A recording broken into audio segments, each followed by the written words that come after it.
Good day, everybody. In this week's experiment, we'll be talking about organic models and nomenclature. First, I will give you a brief introduction about organic chemistry. Then we'll move on and stay focused on how to name an organic compound. During the past, we have already talked about how to name different compounds, but those are inorganic compounds. So, what is organic chemistry? Organic chemistry studies the structures, properties, and the chemical reactions of organic compounds. There are literally millions of organic compounds that have been discovered or created. They come in different sizes and shapes, but they do have one thing in common, that is, they all have carbon as the backbone. So why carbon is so special? Why carbon can produce so much diversity?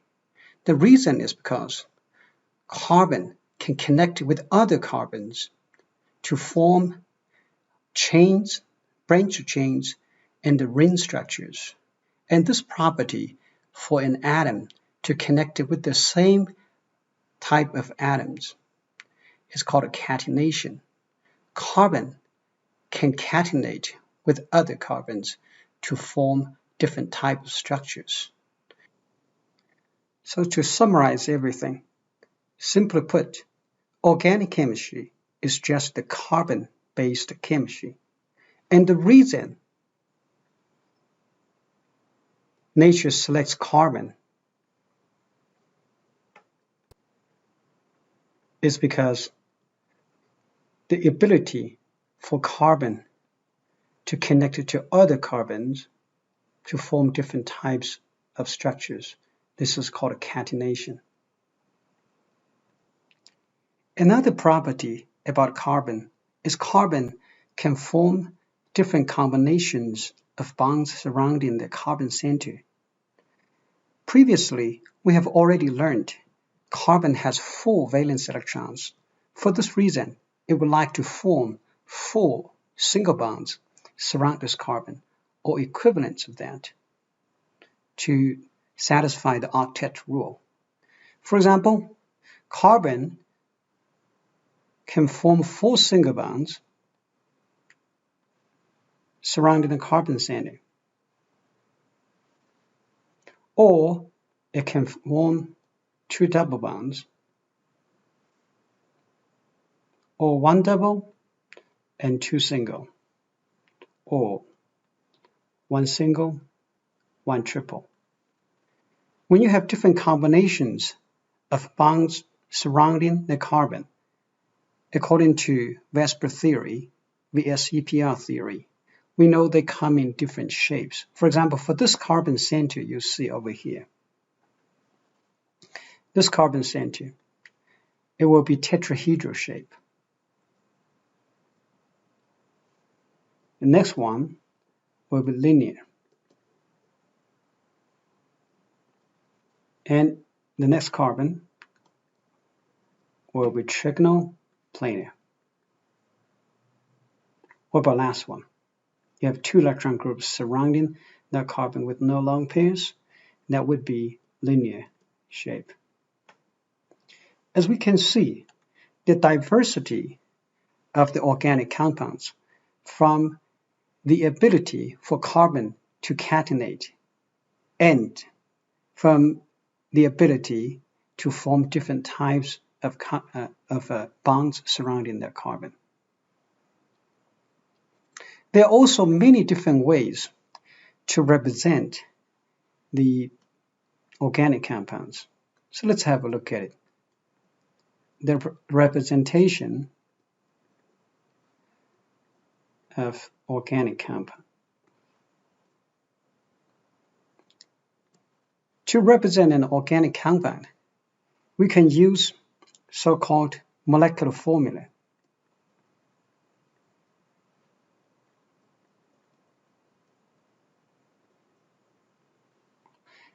Which gives you the information about the number of atoms for each element. Let's talk about the example of butane, which has 4 carbons inside.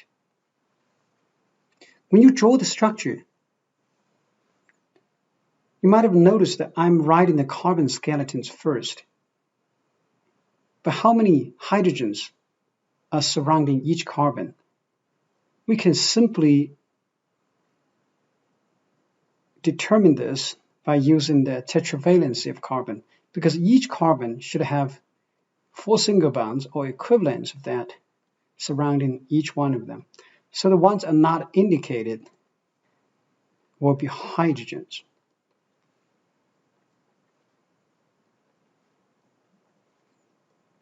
So for this reason, we do know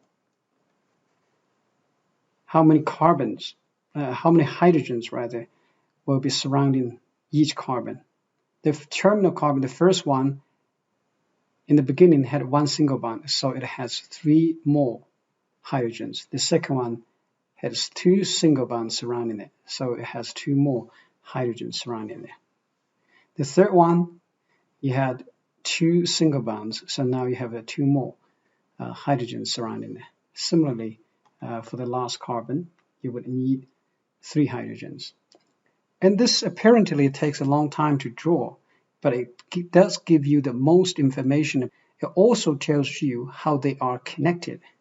For this type of structure, it is actually the full Lewis structure. Or this formula, we can give it a name. It's called a structural formula.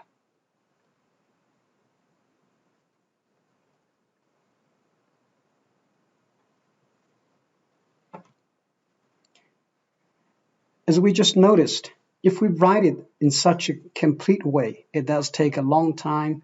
So what if I combine the hydrogens surrounding each carbon? So the first carbon you see would have 3 hydrogens. The second carbon would have 2 hydrogens. The third one, 2 hydrogens. The fourth one, 3 hydrogens. When you do it this way, with hydrogens on each carbon combined or grouped together, we call this condensed structural formula. Or you can simply call this condensed formula.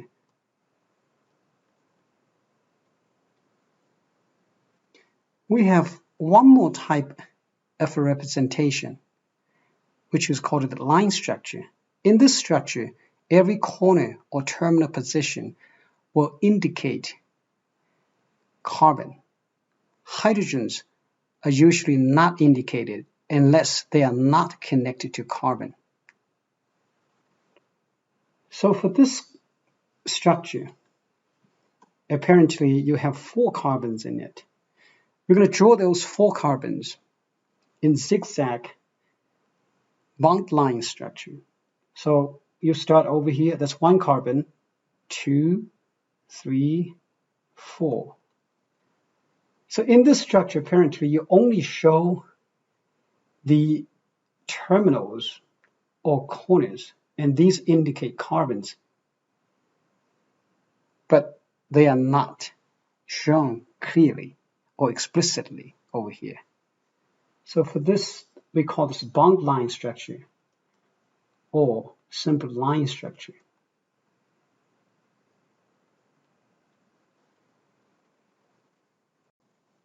Now let's have a look at how we name an organic compound.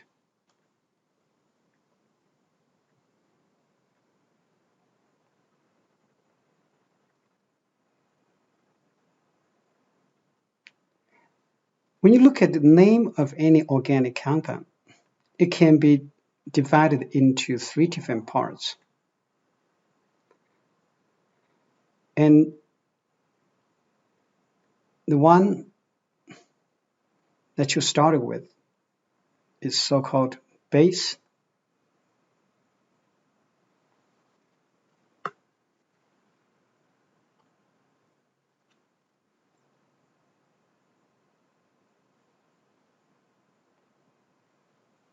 Then you have the ending.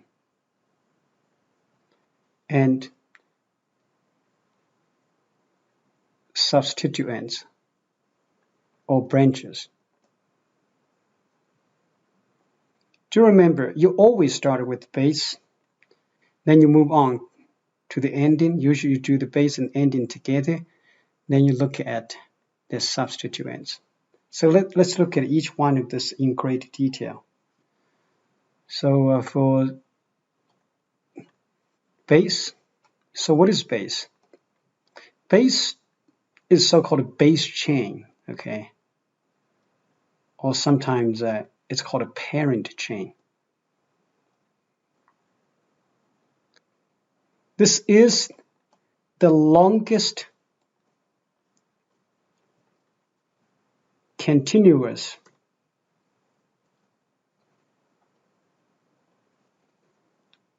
carbon chain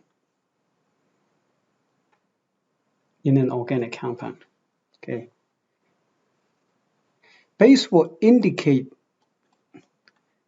the number of carbons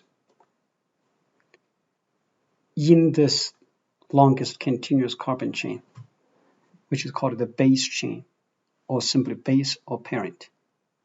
For example, if you have one carbon, what do you use to represent it?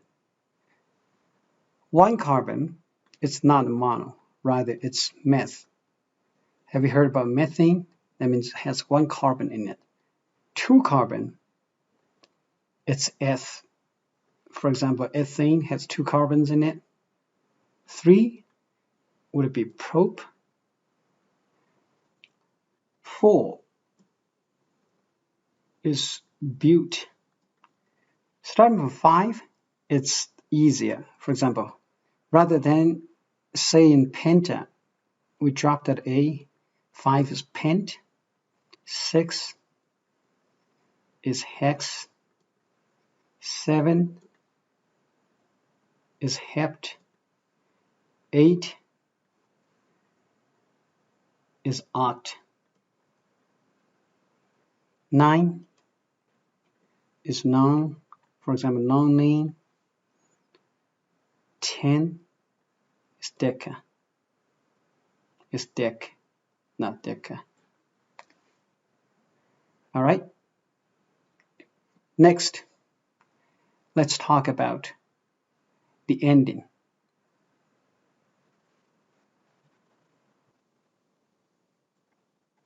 The ending is actually related to the type of compound.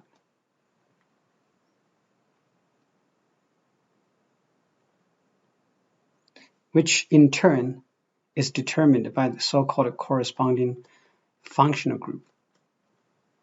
So what is functional group? Functional group is an atom or a group of atoms that features certain chemical reactions. For example, the first type of ending we have heard about are methane, ethane, propane. They all have ane ending. And they are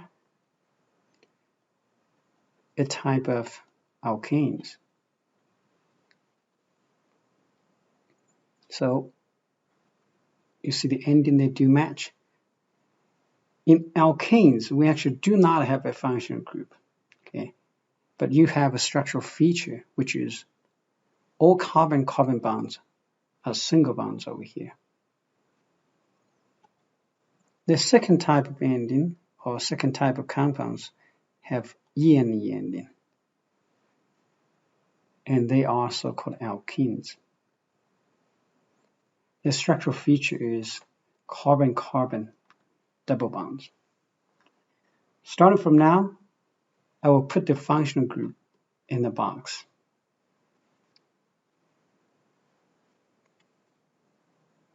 Next, alkynes, which has yne ending.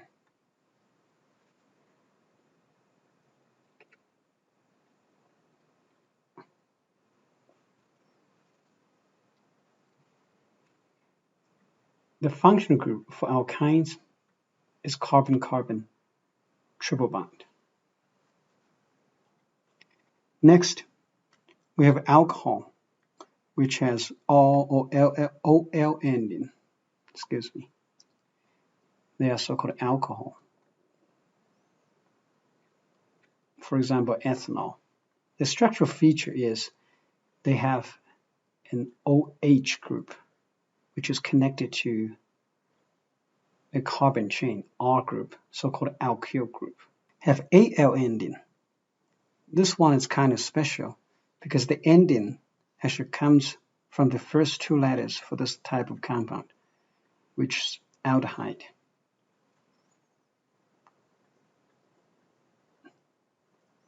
Aldehyde has a structural feature of a carbon connected. Let me move this down a little bit.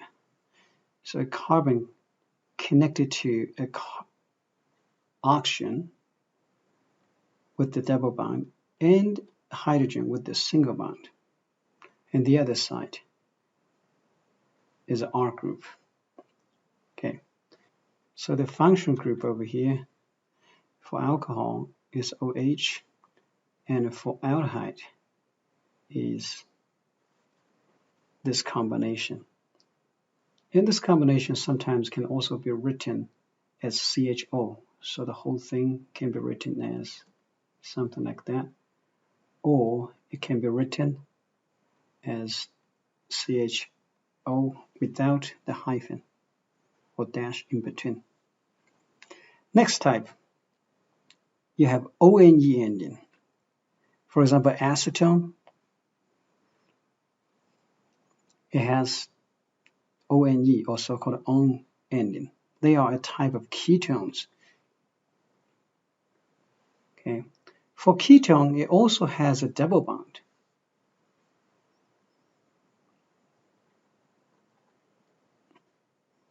But double bond is flanked by two carbon chains.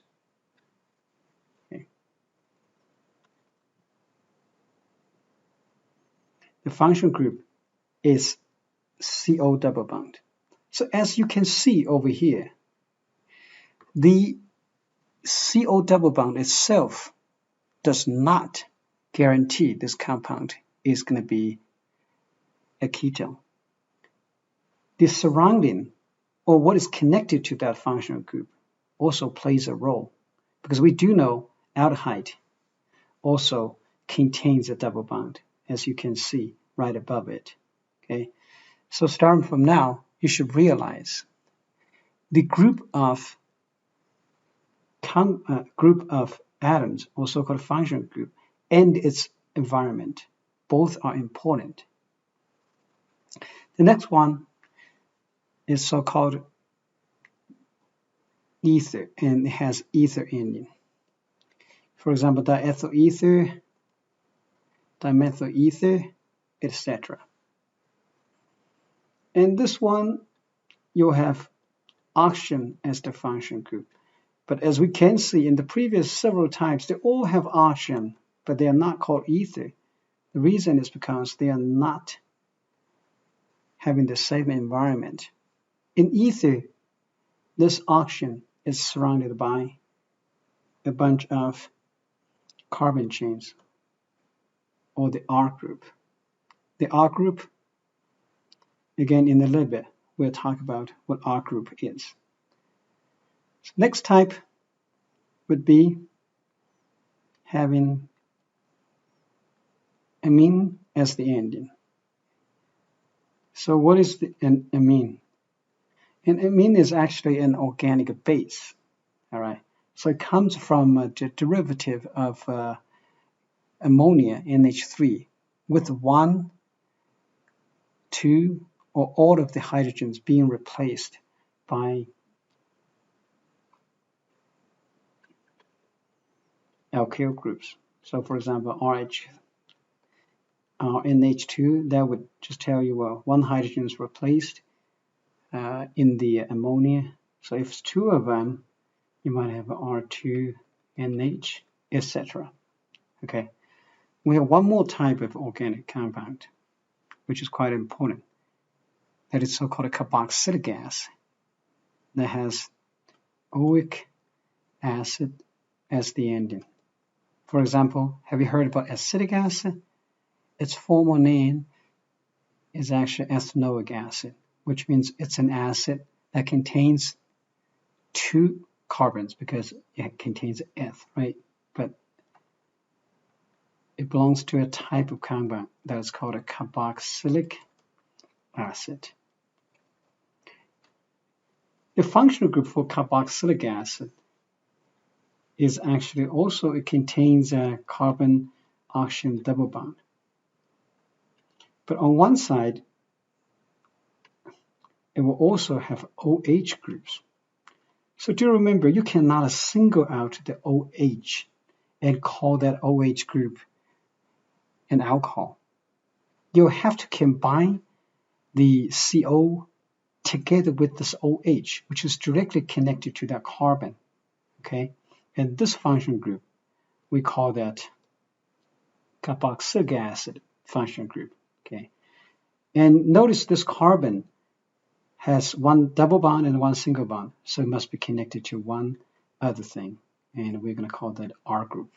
Okay, so these are all the types of compounds you might be running into. Looks like it's a lot of information, right?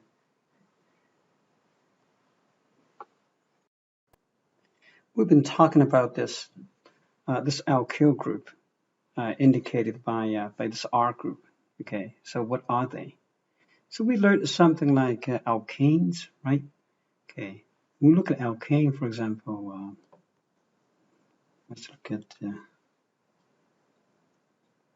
different types of alkanes over here. For example, you might have methane, okay, which is CH4. Okay, alkanes, if you remove 1 hydrogen, okay, it will become CH3, and the name will become an alkyl group. So basically, this ANE is ANE will become YL. Okay. So rather than calling CH3 methane, we're going to call this methyl group. So basically, ANE becomes YL. Let's look at another example. For example, CH3,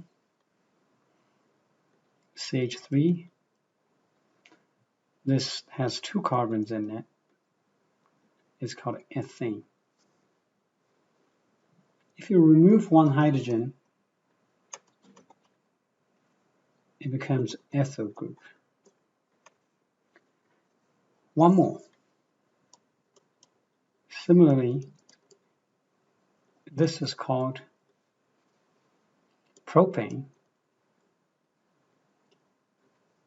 If I remove 1 hydrogen,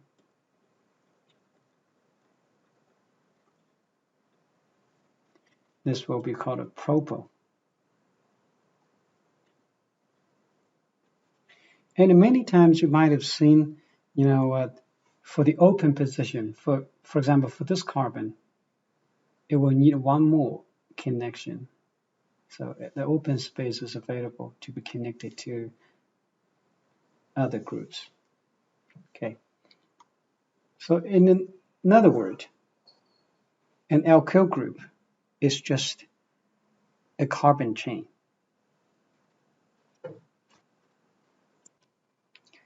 So we just learned base and endian. What about substituents?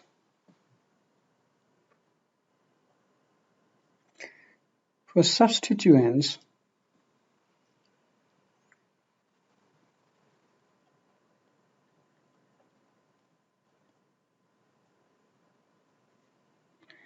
they are sometimes also called as branches. Okay. So for this part, you would make sure you indicate the position number, also called a locant,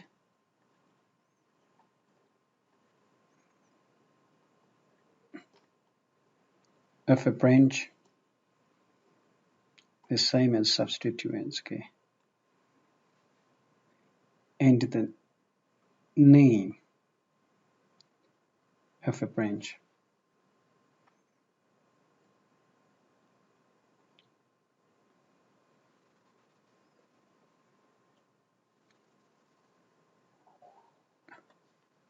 What are the names of substituents? Oh, we just learned a little bit about it. We touched on it. For example, if it's a branch, rather than calling that methane, we call it methyl, right? Ethyl, propyl, etc. Okay. So substituents in nature, it's the carbon chains, okay, that is not part of the base.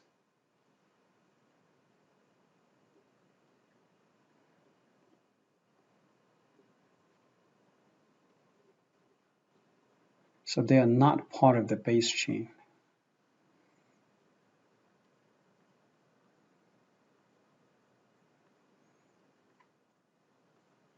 That's really, really important. So let's summarize everything. Okay, what do we need to pay attention to? The take-home message is, hey, do you remember? You always start with the base.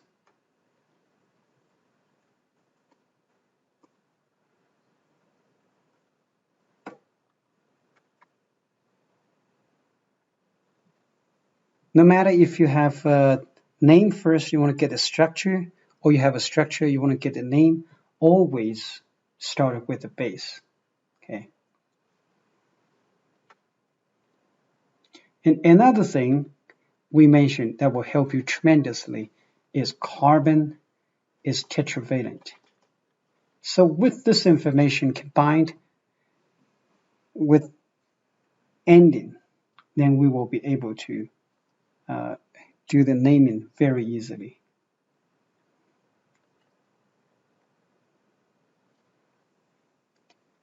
So let's have a look at how we do that. For example, let's look at this structure. Okay. So in this structure, we have how many carbons in the main chain? I want you to have a look at it. Okay. Of course, you can put down the correct number of hydrogens into it. The first carbon has only one single bond surrounding it. So if you write it this way, that would be condensed structure form. The second one would need 2 more hydrogen. The third one, 2 more hydrogen. And the next guy is surrounded by 3 single bonds. So it only needs 1 hydrogen. If you put 2 or none, it would be wrong. So the next one, 3 hydrogen, and then 2 hydrogens. Because carbon is tetravalent. So what is the longest chain? Some students might say, oh, here's my longest chain. So when you count 1, 2, 3, 4, 5. Oh, this is actually incorrect because we can find a longer one. Okay, let's have a look at which one is longer. For example, if I go from over here, 1, 2, 3, 4, 5, 6. Oh, actually, this is 6. By the way, that's CH3. Somehow that 3 is dropped. So for this one, that is the longest chain. Rather than having 5 carbons, it's 6 carbons. Okay, so how do you name this thing? You always start with the base, right? And give base a name. Base has 6 carbons. 6, remember, is hex. So you start with the base. Oh, that's my step 1. And you have not seen any carbon-carbon double bond or anything. All carbon-carbon bonds are single bonds over here. Single bonds according to the ending we just learned, it would be A-N-E ending. So that's why this is called hexane. But we are not over yet. We got to indicate the substituents. Okay. So when you look at that, anything that is not part of any carbons that is not a part of the base must be the branch or substituents.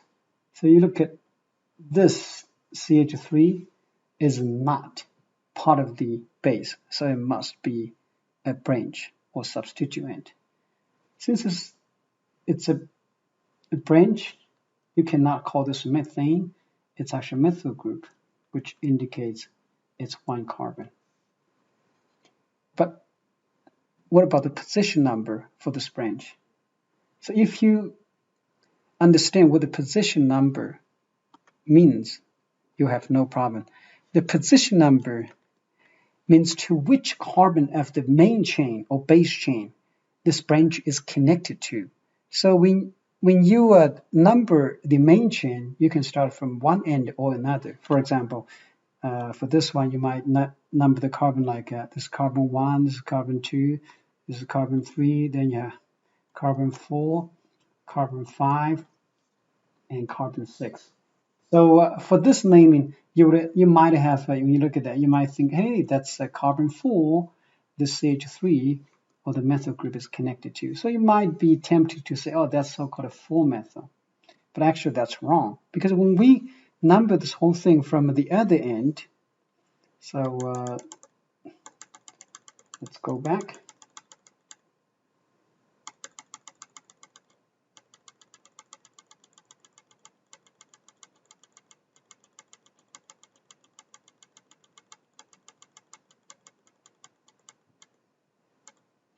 If you started from the other end, if we call this carbon 1, and this is carbon 2, carbon 2, and have carbon 3, 4, 5, 6, you'll notice, hey, this carbon is connected to carbon 3.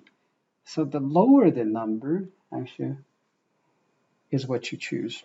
So do remember the position number must be as small as possible.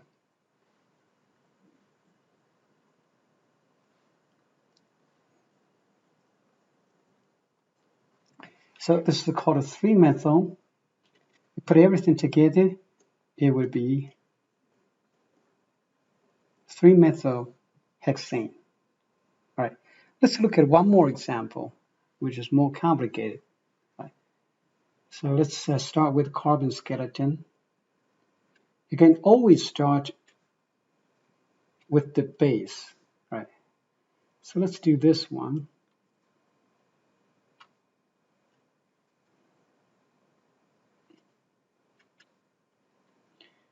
We're going to put down the correct number of hydrogens according to the tetravalency of carbon. Okay, so the first one, 3 hydrogens. Second, 2 more. The third one, you have 3 bonds already, so that's 1 hydrogen. Next to 2 hydrogens, then you have 1 hydrogen, 3 hydrogen, 3 hydrogens, and 3 hydrogens. How do you name this compound? Remember, always start with base. So let's start with base. What's the longest chain over here? You can actually find out, you have different ways to do it, but you will end up with exact the same names. For example, this is the longest chain. So when you look at this, the longest chain in red over here, that's a 1, 2, 3, 4, 5, 6. So 6 carbons in it. So the first you name the base, that's hex. Step 1, always start with base. It's all single bonds, so that's why this is called a hexane. Step 2, you usually do the base and ending together. What about the branches? Apparently we have 2 branches over here. That's one branch, that's another branch. And they are the same branches, okay? So are you going to say this is methyl and methyl? No, actually, you group them together if you have the same methyl groups. So we're going to call this dimethyl rather than methyl and methyl. Okay. So what about position number? Position number, if you start counting from the right side, then you'll notice you'll have a lower number of position number. So you're going to count carbon 1, carbon 2, carbon 3, carbon 4, carbon 5, and carbon 6. So this is actually so-called 2 and 4. So where's that 4 go? So 2, comma 4 dash. So it's 2,4 dimethyl hexane. So that's the name. All right. Do one more example. For example, how do you name this compound? Again, we're going to put the hydrogens in according to carbon tetravalency. Apparently, yeah, let's just do a longest chain like this. Oh, yeah, you can actually do this straight. Okay, the top one is 4, yeah, but you will end up with the same name.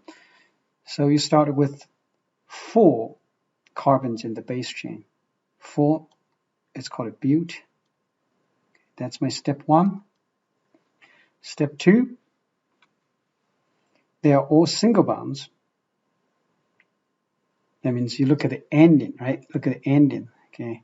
So for this reason, the ending would be ane. That's why this is called a butane. What about the branch? The branch has 1 carbon in it. You don't call that a methane. You're going to have a YL ending. It's an alkyl group, okay? So that's methyl. Similarly, you start counting carbons, like that's carbon 1, that's carbon 2, carbon 3, carbon 4. That's the numbering, okay?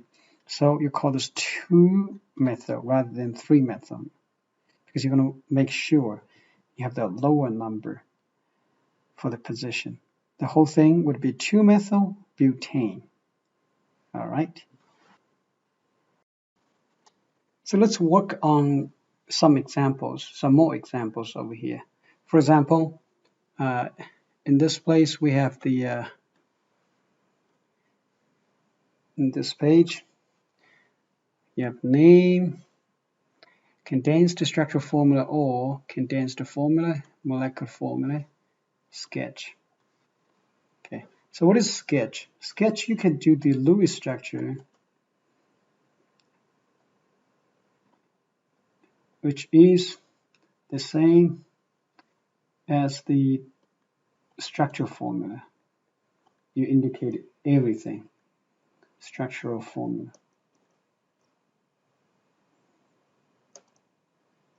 Okay. Or if you want to, you can do the line structure. Either way, it's good for me. Okay. So what about CH4? What's the name for CH4? Oh, no branch. It's 1 carbon. So this is called a 1. That means 1 carbon. It's meth. So that's why the name for this would be methane. All right. What about sketch? Sketch would be, oh, you have 1 carbon. Remember, you always started with one carbon. Oh, carbon is tetravalent. So you would have to surround this thing with hydrogens. Don't just leave it like this. That's wrong. Okay, you have to indicate hydrogen because in organic chemistry, if you don't indicate it, that position is going to be considered as carbon. For this 1 carbon, you cannot do the line structure. At least you should have 3 atoms that are not hydrogens. Okay, so let's do the second one. Oh, how many hydrogens? How many carbons in the main chain? Oh, it's 2. Okay, so 2 that means it's ethane, right? That's kind of a straightforward. Okay, so how do you do the sketch?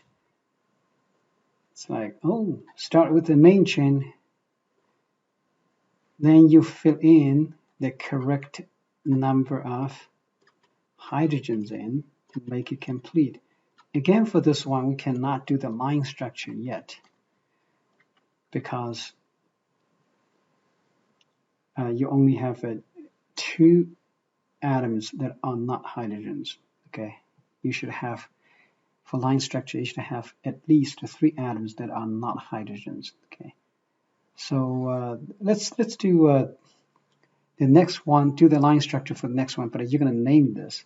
For example, hey, look at this whole thing. If you want to expand it, of course, you can just write, expand this easily.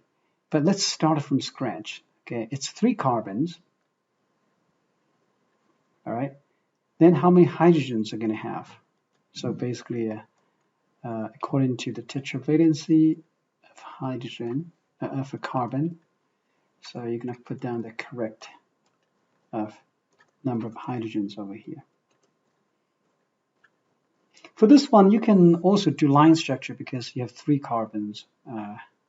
So a line structure, in the line structure, you do not indicate carbon. You don't indicate hydrogen either, unless it's connected to something that is not carbon. Those are called heteroatoms. So you have 3 carbons, you do zigzag. 1, 2, 3. Hey, that's much easier and saves space, right? Okay. All right. Okay, let's skip a few.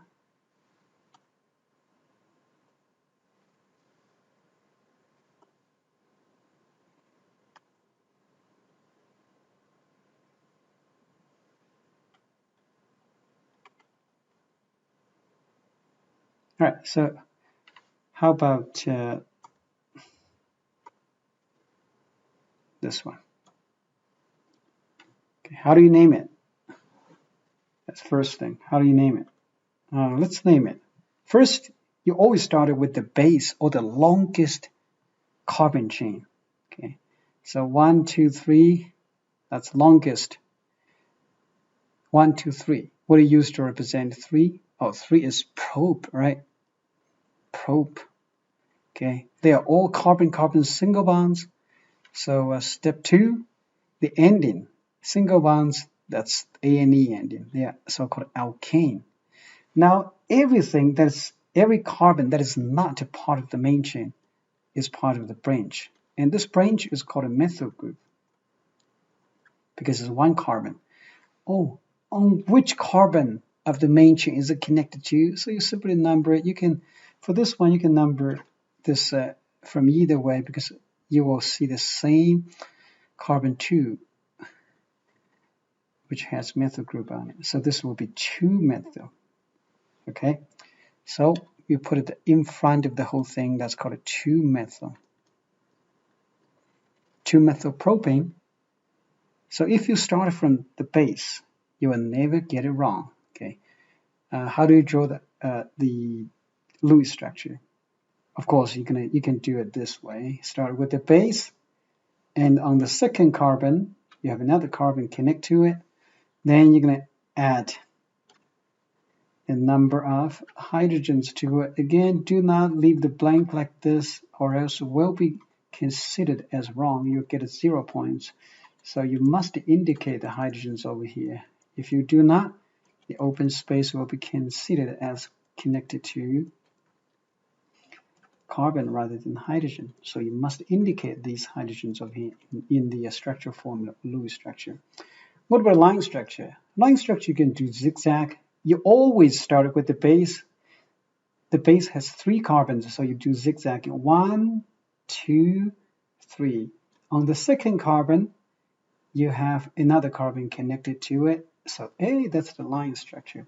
Either one will be considered as correct. Okay. All right, now let's maybe look at some more examples.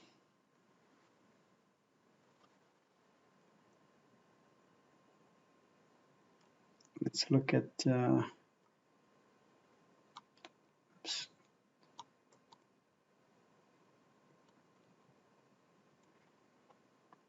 how about so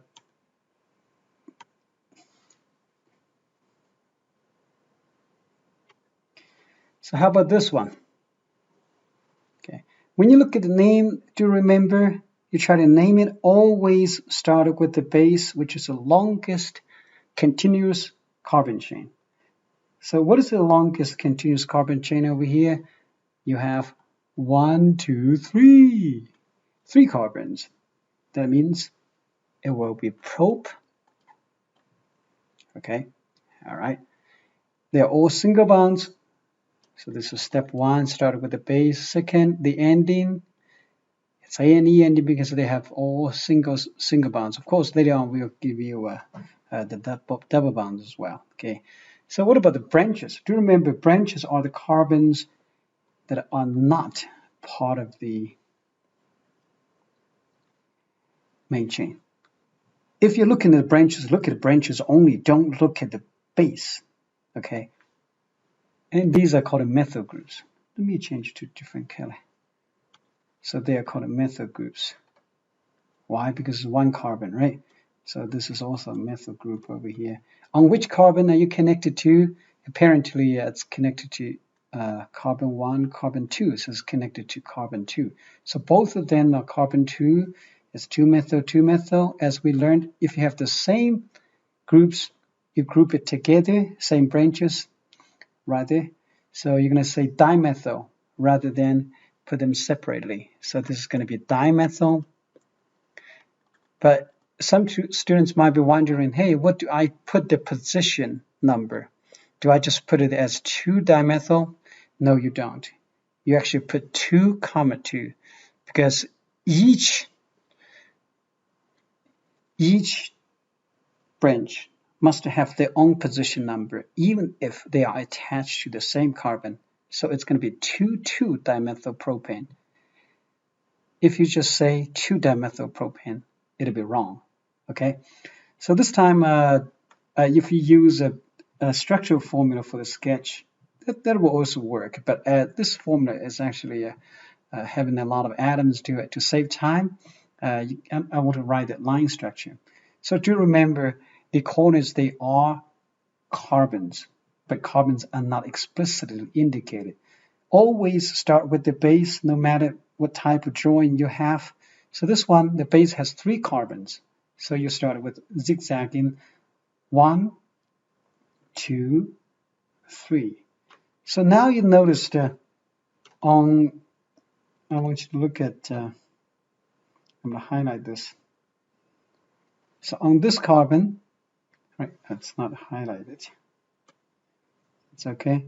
So on the second carbon, you have 2 methyl groups. So this is, you can say this is 1, this is 2, this is 3. Remember, on position 2, you have 2 carbons connected. 1 over the top. The next one, actually, we draw with a little bit angle, so you look at more beautiful. Okay, so you put it together, that's how that looked like. All right. Okay. What if you have a name first, like the next example? You have a name first. Can you get the condensed formula? Can you get the sketch for this thing?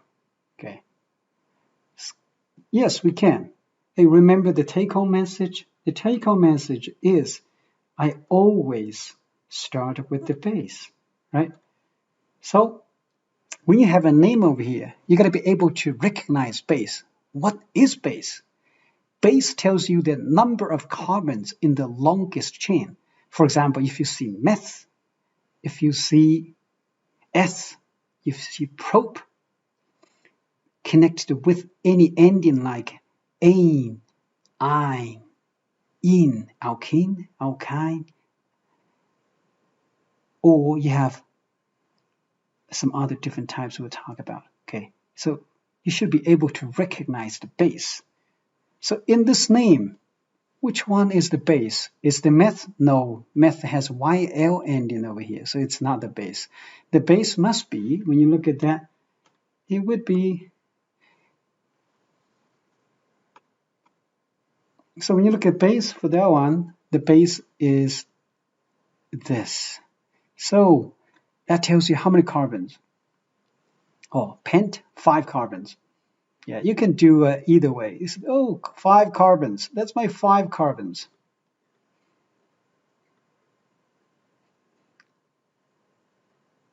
Okay, so 5 carbons in my long chain. Hey, 2 carbons only, carbon skeleton to begin with. Okay, now on my second carbon, 2 and the second carbon and the fourth carbon, you have a methyl group respectively. So the second carbon, you don't have to write it at the bottom, you can write it at the top. It will be exactly the same. So number 2 and number 2, carbon 2 and carbon 4, right? This is basically like a translation. Okay, since this one is the condensed formula, so when you write it, you will write the number of hydrogens in the condensed format. That means you group them. This one needs 3 more. The next carbon has 4 single bonds already, no more hydrogen, or else it's wrong. So this one, CH3, CH3, it's condensed, and this one needs 2 more. And the next one, CH3, CH, and CH3. So what about the formula? When you counted it, you would know you have 8 carbons and 18 hydrogens. Okay. But some students might think, oh yeah, I can write it anyway. For example, can you write it like H18 carbon 8? That's actually wrong, because in organic chemistry, we have a specific order of elements. You write carbon, always write carbon first, followed by hydrogen, and everything else in alphabetical order. That's so-called a Hill system when you do the writing of organic formulas, molecular formulas. Similarly, when you do the Lewis structure over here, you can start with carbon skeleton. Okay, so for example, if I do carbon skeleton, it would be exactly the same initial procedure, right? You have 1, 2, 3, 4, 5. Why? Because you have pentane over here, right? So on carbon 2 and the carbon 2, carbon 5 and carbon 4. Okay, so that's the carbon skeleton. Okay, and the next thing, you will need to fill this out with the correct number of hydrogens. And if you do the structure like this, wow, you'll find out, man, it takes a long time to write it. Okay, but if you do it this way, you'll get the correct answer though. It is time consuming, so when you write it, make sure your CH bonds are relatively shorter, so they will not run into each other. You see? And that would be the correct answer. Okay, but it's very time consuming. When the molecules become more and more complicated, I prefer you use the line structure. So how do you do that? You always start with the base. Base has 5 carbons. So let's do it this way. 5 carbons, you do 1, that's the first one, which is not written yet. 2, 3, 4, 5, right? On the second carbon, that's 1, that's 2. Second carbon, you have 2 methyl groups because it's 2, 2. Okay, so this is 1. The next one, you make an angle out of it. Hey, always remember which one was your main chain, right? So you will never get confused, okay? We started with this main chain, okay? So 1, 2, 3, 4. On fourth one, you also have another carbon. Hey, that's it. See, it takes much less time, okay, for the line structure.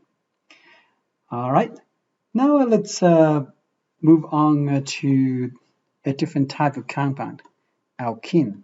So let's see how this will work.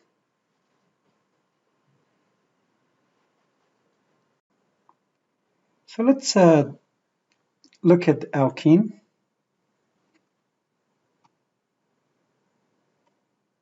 So for alkene, for example, you can start with anything. Let's say you just covered this.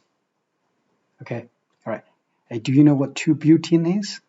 So you always started with the base, right? If you do so, for example, 8-but, that means it's 4 carbons.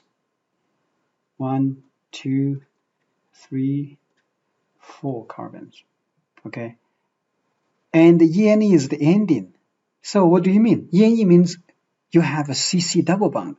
Recall what we learned about the ending, okay? But where is the double bond? What else do we have left? So bute is gone, ene is gone. You have a 2 that is left. So that 2 indicates where that double bond is. So this 2 tells you the double bond starts with the second carbon. So this is carbon 1, carbon 2. The second carbon starts with the second carbon. You actually have a double bond. Okay. Now you complete everything. Of course, you can easily get this information from this condensed formula, but you can fill out the rest of the information with the correct, again, expand it, because for this next one, you're going to have 1 hydrogen. If you do 2 like this, sorry, that's wrong, because this carbon would end up with 1, 2, 3 single bonds and double bond. That's equivalent of 5 single bonds. That's wrong. So you have to remove that hydrogen, or else it's incorrect. Okay, so do you have to put this hydrogen over the top? No, you can put it at the bottom as long as the carbon tetravalency is satisfied. So that's how you can write this thing. Okay, when you do the line structure, it would be 4 carbons. Always start with base, remember? 1, 2, 3, 4. Start from second carbon, you have, so you have a double bond. See, that's much easier. Okay, all right. Let's move on to the next one.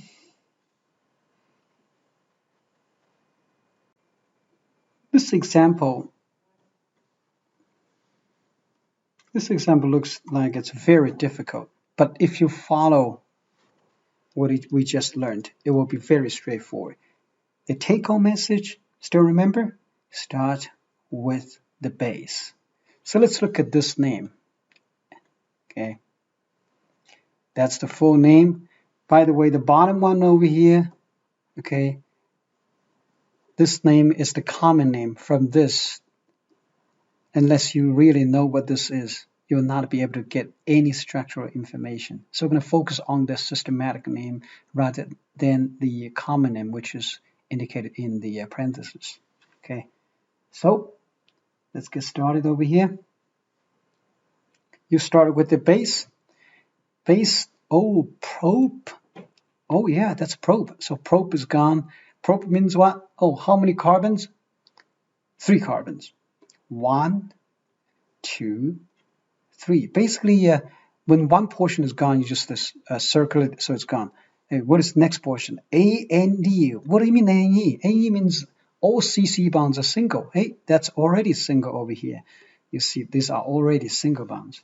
Okay, so that's not a problem. What about diol? Di means 2, right? Diol.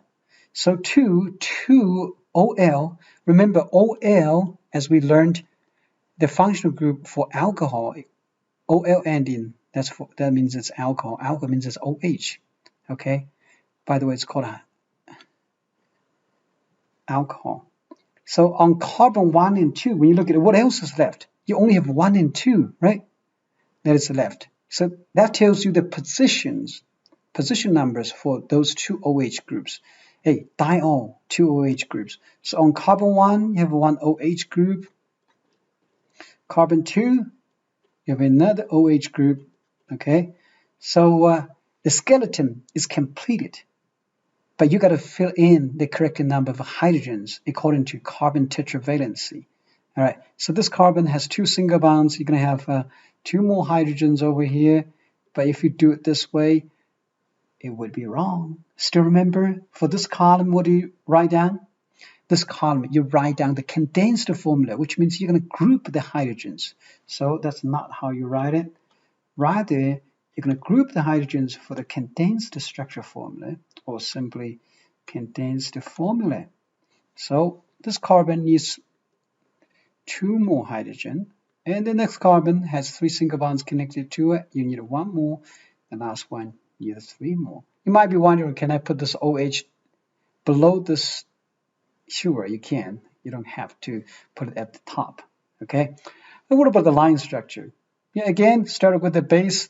We start 1, 2, propane diol. So prop, for example, I got prop 1, 2, 3. That's my prop. ANE means all single bond, or they are all single bonds already. So ANE is gone. Diol, it's on position 1. Position 1, you have one OH group. Position 2, you have another OH group. Right. That's the line structure. Okay. Of course, you can also do the Lewis structure, also called a structural formula, starting with carbon skeletons only, and put on the OH groups in positions 1 and 2. Then you expand the hydrogens, spread the hydrogens out because it's Lewis structure if you write it over here. Okay, but I'm not going to do that, so you're going to do that. Okay.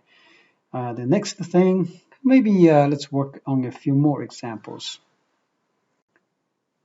So let's look at, for example, so-called ethanol. So ethanol, when you look at the name, it has Al ending. Okay, so what is AN? Al ending. Al means it's an aldehyde. Okay, all right. But let's start from scratch. The take-home message we learned all the time is that you start with the base. Right. I don't recommend you start with this one unless you really know what the CHO is. Or else some students, when they read this, they get something like C. Okay, I'm going to expand it. I have 2 carbons in a CHO. You might think it's H and O connected. Then you fill the hydrogens in. This would give you a totally wrong answer. That's not correct. Okay, because if you don't know what the CHO means yet, don't do it that way. You simply just cover this. All right, I'm going to start from scratch. Hey, ethanol. So what is this base? Base is S. S means 2 carbons. Okay, so I'm going to do 2 carbons. Carbon 1, carbon 2. Hey, what is S? S, AN, AN. What is AN? AN actually comes from ANE, okay? But because the next one is AL, so this E is dropped. This E is dropped, it becomes AN. So that's SN. ETHAN, that AN means CC single bonds. This is already CC single bonds. What about AL? If you recall, AL is the functional group for aldehyde. Aldehyde means you have R group connected to CO double bond and a hydrogen. CO double bond and the hydrogen in this box, that's the functional group. And by the way, this is CHO. Okay, that one is CHO. So that's why I said in the beginning, if you did not know what this CHO is over here, don't start from over here, or else you will get the wrong answer. So now we know this CHO represents that AL. Okay, so you're going to build that functional group, aldehyde functional group, on one of these carbons. Okay, either one will work. So it's a CO double bond and hydrogen connected to that carbon. Okay, so this is not complete yet. What are you going to do? Oh, you're going to fill in the correct number of hydrogens. Do remember this carbon already has 4. It's a 1 double, 2 single, so it's equivalent of 4 single bonds already. So this carbon will need 3 more hydrogens. You put it together. Okay, if you know how to do the line structure, you can also do the line structure. Okay, so if you do the line structure, this one, I don't want you to do it for you, but I'm going to write it out anyway. So that's the line structure. But if you don't know how to do it, it's fine. Okay, all right, for that one. So for propanol, I want you to go back and start with the name. Don't look at this or else, you'll get it wrong. For example, in the previous example, this CHO actually is the same as this group. If you don't know what a CO means, start from scratch. Start from the name over here. Then you will get the correct structure. Start with the prop first, and AN comes from ANE, which means it's all single carbon-carbon single bonds. I'm not saying all single bonds. It's a carbon-carbon. They must be connected with single bonds. ONE means it's a CO double bond connected with the alkyl groups, stuff like that. Okay, so I want you to work on that. But then I'm going to work on maybe one more example. So over here, look at this example. So we're going to look at this one. But I always recommend you look at the name to begin with. Okay, so when you look at the name to begin with, you started with the base, right? The base is, oh, meth. Oh, 1 carbon. All right, 1 carbon. Okay. Then the next one is AN. Again, AN comes from ANE, which means between carbon-carbons. You only got 1 carbon, right? So you will have single bond, of course. Yeah, you got 1 carbon, you do nothing. The ending tells you the functional group or the type of compound. Okay. Oic acid. Oh, that means, remember, oic acid means it's this functional group. CO double bond, go back and check your notes, okay? It's this, connected to an R group. And this, in the box, is the carboxylic acid functional group. So, because you have oic acid over here, you're going to build that functional group. After you build it, do remember, fill correct number of hydrogens around carbon. This carbon only has a double and single. You need 1 more hydrogen. For this reason, you put a hydrogen over here. Okay, so that's how you do it. All right. Okay, so that's it, and see you next time.